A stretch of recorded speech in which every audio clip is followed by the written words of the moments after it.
This is a 2019 Hilux where the customer's gone through 4 rear windows because we had an immobiliser on here, but they keep breaking in, trying to steal the vehicle. So now he's gone for an alarm system. So we've added the additional LED, so from the outside, they know there's a system on here.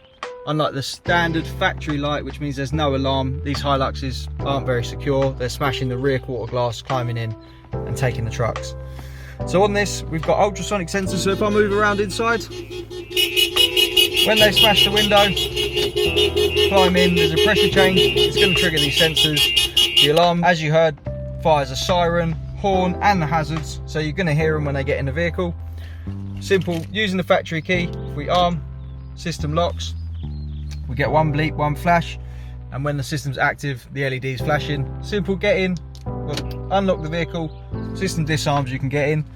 This has a separate immobiliser, that's why they've been unable to take this truck so many times, but the customer doesn't want any more damage. He wants them to know when they keep coming back, he wants to know when they're in the vehicle. To get one of these fitted, give us a call on 0208 212 7393. We're Immobiliser Fit. Thanks for watching.